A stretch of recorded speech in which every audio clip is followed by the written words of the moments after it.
Oi, boa tarde, queridos. Deus abençoe. É bom estarmos mais uma vez juntos para escutar a palavra do Senhor, para celebrar. Quinto mês do ano, primeiro domingo, dia de celebrar também com a Santa Ceia. No final do culto estaremos juntos em cada lar, compartilhando a Santa Ceia do Senhor. Así que bem-vindos e que seja um tempo bem especial, inspirador, encorajador para cada um de nós. Deus abençoe.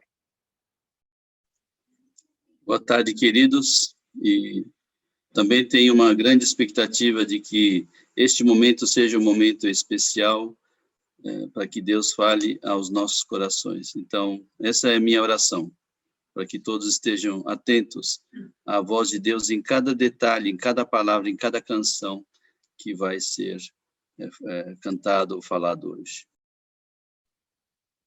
Boa tarde, irmãos. Que Deus possa abençoar ricamente você, a sua vida, a sua família, de diversas formas, de uma forma então especial, com a nossa presença aí na sua casa, no seu lar, no seu aparelho, mas que seja algo poderoso, espiritualmente falando, e que você possa realmente sentir a presença do Senhor. Seja atento a tudo aquilo que o Espírito Santo quer falar com você nessa tarde. Deus abençoe. Sejam todos muito bem-vindos a mais um culto e a esse momento de louvor e músicas também. Eu tenho sentido saudade da gente se encontrar e poder cantar junto, né? Ouvir assim a voz, né, de todos juntos. É algo que eu tenho sentido falta. E a gente também não imaginava, né, que a pandemia ia chegar até maio e ser tão longa assim. Além da saudade, esses dias eu estava pensando também, reparei, na verdade, que o meu coração estava muito reclamão. Eu estava muito reclamona, assim. E percebi que isso demonstrava, assim, uma certa até ingratidão, né? Eu percebi que, na verdade, eu não estava conseguindo realmente ser grata, agradecer a Deus pela vida, ou por quem Ele é, ou por aquilo que Ele faz, ou ser grata pela família, enfim. E hoje eu queria convidá-los a pensar também como será que o seu coração está chegando hoje para esse culto. Talvez na sua família alguém esteja doente, né? Muitas pessoas, na verdade, estão doentes. Ou talvez você tenha perdido alguém querido, ou as coisas no trabalho estejam complicadas. Enfim, cada um está passando por um momento específico, né? No meio dessa pandemia. Mas será que a gente está conseguindo ser grato a Deus por todas as coisas? Em Filipenses 4, fala pra gente orar e colocar todas as coisas diante de Deus. E sempre orar com ações de graças, né? Sempre orar com o coração agradecido. Então, nesse momento, queria que você trouxesse à sua memória as coisas pelas quais você é grato. Ou o próprio Deus, Ele mesmo.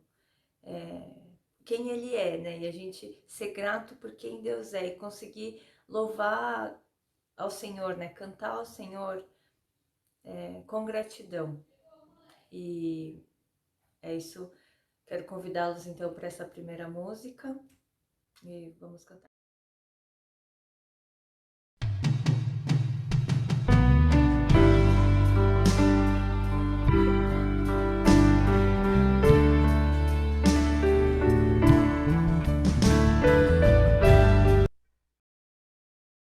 Esse tempo de músicas, além de ser um tempo da gente louvar, né, exaltar a esse Deus, é também um momento em que o nosso coração vai sendo preparado para receber a mensagem de Deus, aquilo que Ele quer falar para a gente nesse culto, nesse momento.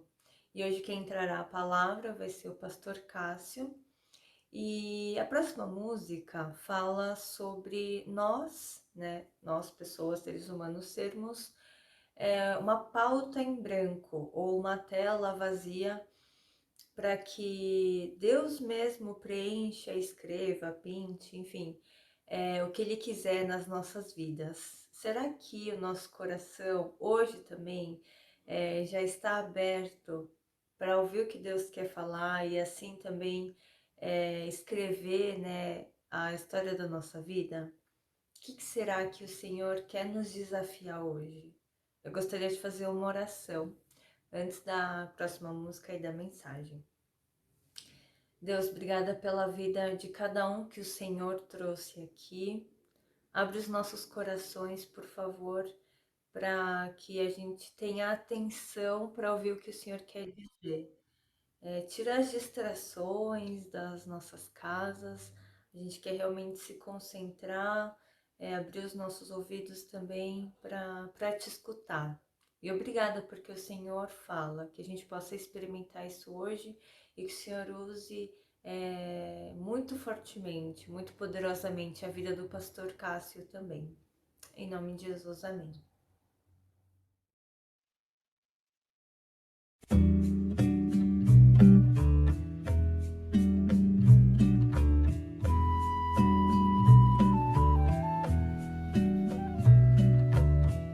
Caneta e papel.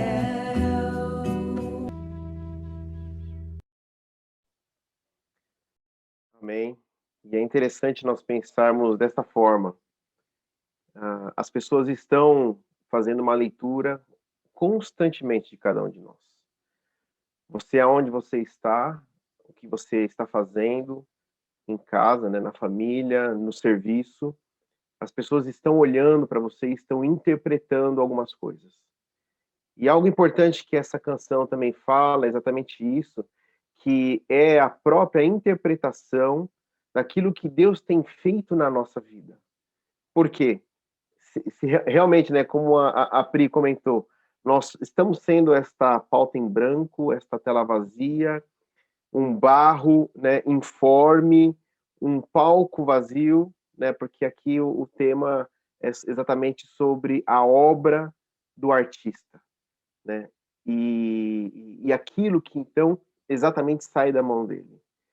E existem coisas incríveis que existe do registro de Deus sobre a sua vida, e isso está sendo evidente, né? As pessoas estão conseguindo ser impressionadas com o amor de Deus, as pessoas estão conseguindo ser impactadas, né, pela presença de Deus através da obra que Ele está realizando na sua vida. É exatamente disso que nós queremos também falar nesse tempo de meditação. Pensando exatamente numa mensagem, nós podemos pensar então assim como conhecendo o desconhecido, né? Pensando então com uma parte assim só de introdução, né? Uma introdução. No Brasil é dito uma expressão, né, muito clara, diz assim, que tem gente, né, que pega o bonde andando e ainda quer sentar aonde, né? Talvez você conheça esse ditado popular, né? Gente que pega o bonde andando e ainda quer sentar na janelinha, a famosa janelinha, né? E é um ditado assim muito conhecido e ele é usado para algumas formas. O pessoal usa, né, esse ditado popular no sentido quando a pessoa não conhece completamente as coisas que estão acontecendo e ela meio que se intromete sem ser convidado. Se refere a pessoas que acabam tirando conclusões através de partes ou fragmentos, às vezes, de um acontecimento ou até mesmo de uma conversa, né? Significa que você exatamente pegou, então, esse assunto quebrado, né, pela metade e de uma forma antecipada, atropelando tudo, você já quer dar, então, o seu palpite, você quer colocar, então, ali a sua opinião. Né? Mas é uma expressão que explica, na prática, uma realidade que existiu, então, no país, né? Que exatamente um bonde andando, né? Na década de 50, 60, né? O bondinho, né? Estava ali, e o bonde estava cheio, e as pessoas tinham que viajar, então, pendurados na estrutura. É lógico, é óbvio, ele não foi, né, construído exatamente de uma maneira assim do pessoal ir andando, se pendurando na frente, né, na frente do motorista. Olha só que foto interessante, né? Essa foto aqui, só para fazer menção, é um bonde da linha 94, né? Fazendo, então, uma integração no Rio de Janeiro, tá? Então, aqui da década de 61, do ano de 61. Então, é exatamente a pessoa que chegava antecipada, então, no bondinho, ela conseguia sentar de maneira adequada, né, então, ali no seu lugar, e aí, então, ela esperava o bondinho sair.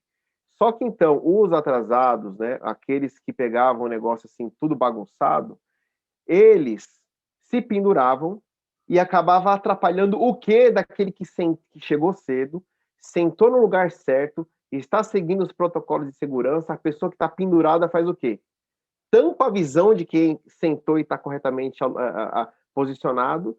E imagina, Rio de Janeiro, quente, né, calor, ali durante o dia, e você quer, também São Paulo, né, também tinha o bondinho, você queria daquela brisa, né, para poder então se refrescar, e não tinha brisa, né, tinha, na verdade, aquela pessoa na sua frente, então tampando exatamente aquele movimento agradável, né, do bondinho, chegar então a você.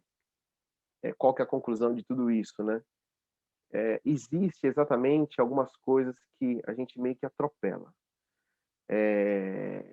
Fragmentos do que acontece, e a gente às vezes se coloca num posicionamento de alta sabedoria, conhecimento e coisas assim desse tipo, e acaba atrapalhando muitas coisas. E este é o cristão que não vive de uma forma missional. Essa pessoa pode ser eu ou você, quando a gente não consegue entender que nós devemos falar realmente de Jesus com as nossas vidas, como nós estamos vendo aqui, vimos também nessa canção, mas também entendendo que Deus ele já está agindo, Deus já está trabalhando na vida das pessoas que você convive, das pessoas que você está se relacionando.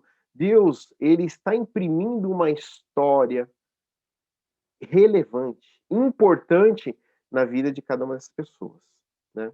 Como desenvolvimento, então, dessa ideia, eu gostaria de compartilhar um dado histórico, um dado arqueológico, né, com base, então, a José Roberto Chagas, que fala que, em algumas histórias, né, dizem que, em certo momento, então, da cidade de Atenas, essa cidade passou por um período muito grande, ou foi de seca, ou foi de peste.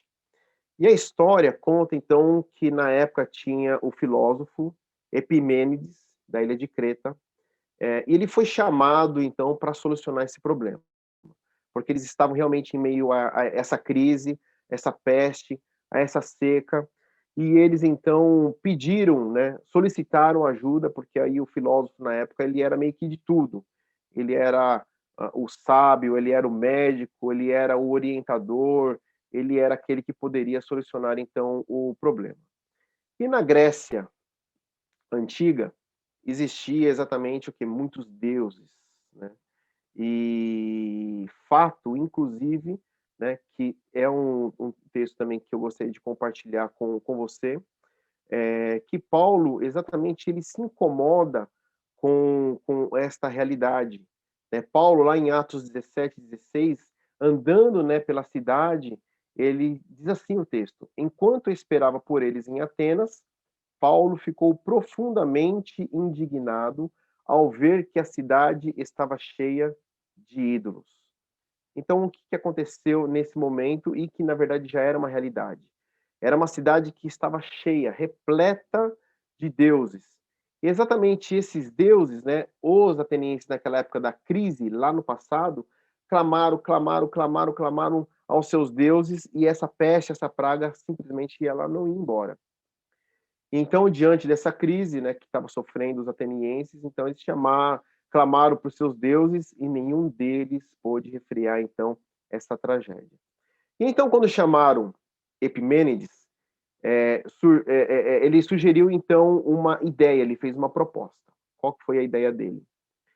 Que eles pegassem, então, alguns animais, pegassem, então, algumas ovelhas, e liberassem elas para elas poderem passear ali por aquela região que era cercado para todo lugar que você ia, realmente, como está aqui no livro de Atos, existiam deuses e altares para todos os lados. Então Epimênides ele disse o seguinte: vamos soltar aqui os animais, e o altar em que elas se dirigissem, o altar em que esses animais que vocês forem soltar, vocês então vão sacrificar, e vocês vão então ter o problema da vida de vocês, dessa peste, dessa praga, solucionado.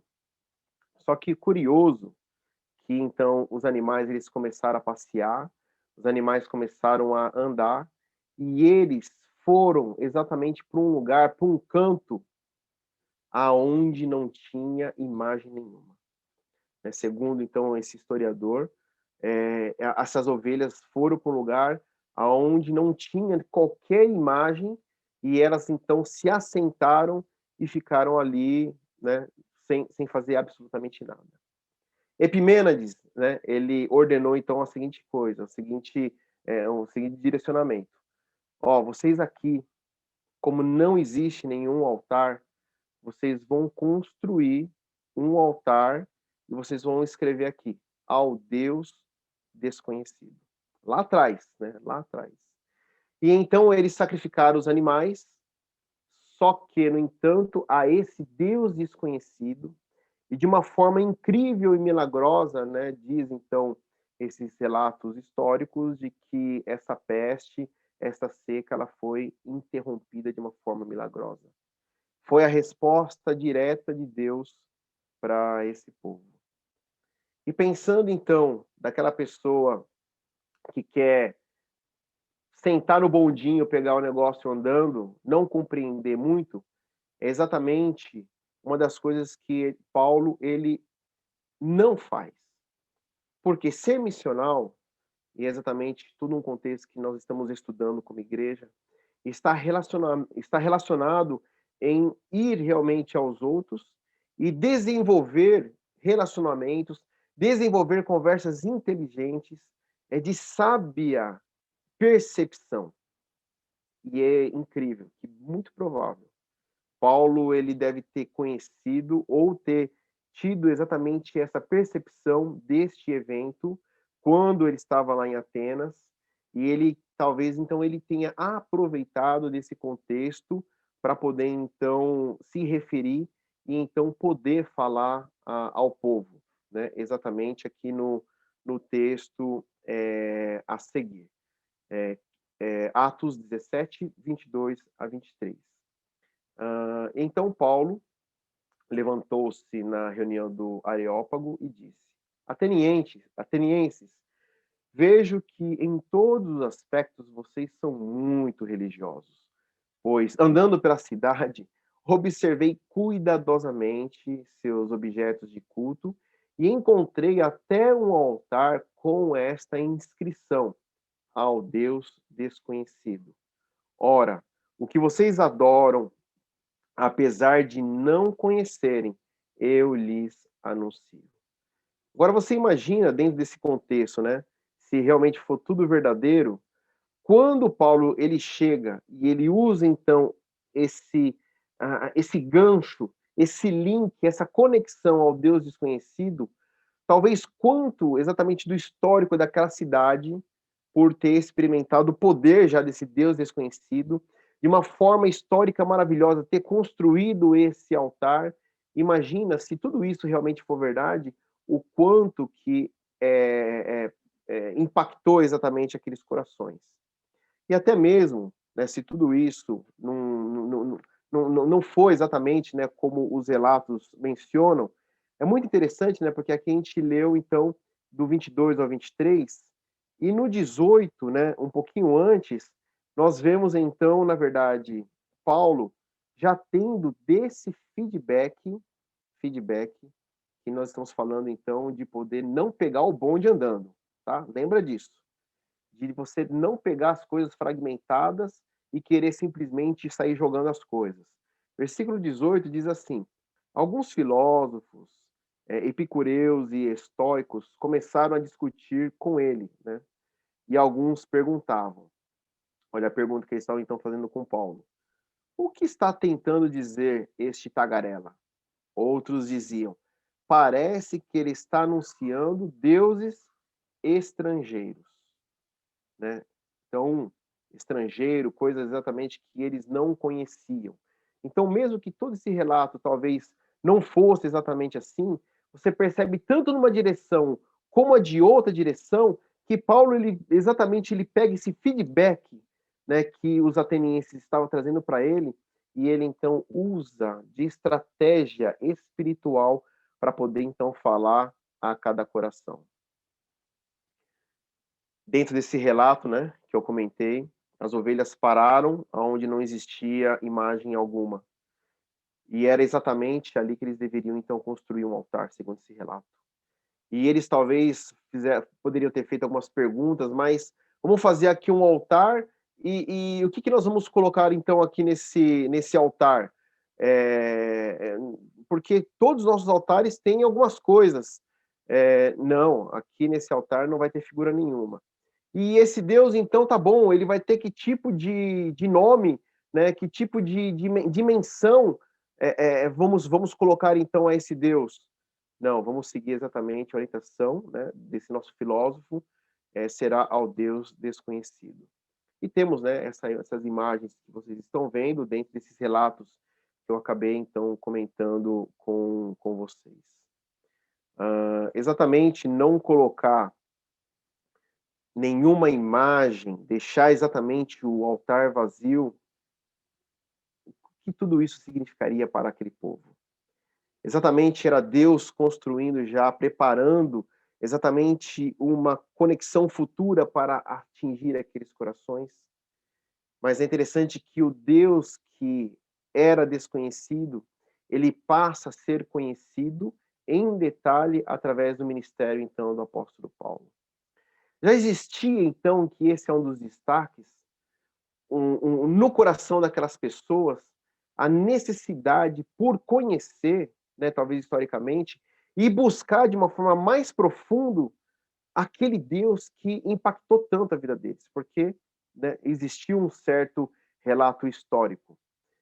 É necessário, no entanto, né, essas abordagens para que então a gente consiga escutar atentamente, perceber atentamente já o dinâmico movimento divino de Deus na vida das pessoas.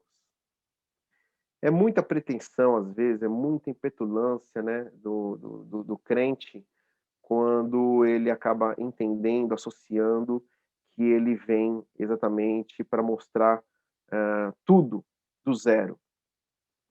Quando, na verdade, Deus ele já atua na vida das pessoas e nas nações ao longo dos séculos.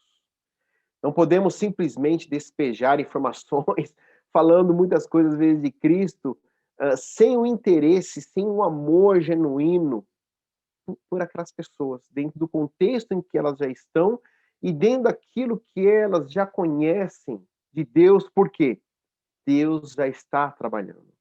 Quando Deus, então, nos convida para qualquer obra, é porque Ele já está atuando lá. E simplesmente Ele nos convida para nós participarmos juntamente com Ele aquilo que o Espírito Santo já está desenvolvendo. Respeitar, então, a história da vida das pessoas. Perceber aquilo que Deus já está trabalhando em cada um, exatamente o movimento prático de não querer sentar, então, na janelinha. Como conclusão, nós queremos, então, concluir, né, de uma forma bem clara, bem simples. Esse movimento, o desejo de ser missional, ele precisa ser forte na nossa vida.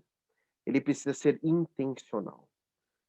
Precisamos estar atentos às oportunidades, mas exatamente aquela oportunidade que você precisa, às vezes, abraçar e rapidamente.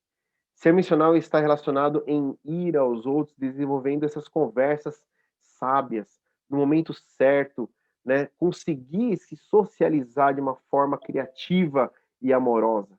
É necessário essas abordagens para perceber e escutar esse dinâmico movimento de Deus na vida das pessoas. Precisamos entender a cosmovisão, né, daquilo que tudo está acontecendo e então falar de determinados assuntos. Falar exatamente ao coração das pessoas. Falar por falar, todos podem falar, mas falar exatamente aquilo que vai tocar o coração da pessoa é algo que precisamos da ajuda do Espírito Santo e de paciência e muito de querer ouvir. Não podemos tirar nossas próprias conclusões, né, através então dessas pequenas verdades fragmentadas para então colocar sobre a vida das pessoas muitas coisas. Nós vemos, né, dentro do mercado, vemos o TED, estamos fazendo inclusive um treinamento, né, sobre a parte de pregação, né, a homilética. As pessoas, quando vão até mencionar testes, né, daquilo que existe muito incômodo, muita preocupação, uma das grandes preocupações é o poder falar em público. As pessoas buscam treinamento em como falar, mas na verdade é um treinamento que está escasso e não existe, e a maior carência não é a de pregação, às vezes é o treinamento se não existe essa palavra, né? Seria de escutação, seria escutar as pessoas, ouvir as pessoas. E quantas pessoas simplesmente precisam de alguém, um amigo a quem possa recorrer, uma pessoa que realmente queira ouvir da sua história, queira ouvir das suas dores, queira ouvir atentamente aquilo que ela está passando. E as pessoas exatamente vão poder buscar a cada um de nós quando elas sentirem essa segurança. Segurança de que somos pessoas confiáveis, pessoas que existe realmente uma diferença, pessoas que vão poder agregar, acrescentar realmente à vida dela tudo aquilo que ela tem passado. Que possamos viver corajosamente aquilo que Deus tem para nossas vidas. Ouvir aquilo que está acontecendo, perceber o nosso contexto e então nos juntarmos a Deus aquilo que Ele já está fazendo. Vamos orar. Senhor, obrigado pela Tua palavra, onde de uma forma tão sutil, tão pequena, mas nós vemos exatamente a crítica dos homens daquela cidade e vemos então prontamente Paulo ouvindo essas críticas. Então, mediante essas colocações, ele se posiciona com a sua estratégia de evangelismo. Da mesma forma, Senhor, nós queremos não ser aqueles que vão pegar o bonde andando, aquelas pessoas que vão atropelar os processos, tirar conclusões precipitadas. Nós queremos amar as pessoas e queremos aprender cada vez mais a ouvir as pessoas. Quantos de nós, às vezes, nos achamos tão sábios, tão conhecedores de todas as coisas, temos as nossas receitas prontas para tudo, mas nós queremos entender que o Senhor, como grande artista, está também querendo desenvolver em nós a grande estratégia de poder ouvir para atendermos às reais necessidades. Dê a cada um de nós, então, esta capacidade, Senhor, porque sozinho nós não conseguimos. Dá-nos realmente esta paciência para ouvir, esta disposição de desprender tempo. Deus, as pessoas hoje em dia não têm tempo para mais nada, mas nós queremos investir em nossas vidas, investir tempo na vida das outras pessoas. Dá-nos realmente esta capacidade que vem do Senhor. E nos abençoe como igreja que cresce, como igreja que insere, como igreja que inicia, como igreja que ama missões, uma igreja que vive de uma forma completa a missionalidade. Muito obrigado, abençoe cada um dos meus irmãos. Oramos em nome de Jesus. Amém.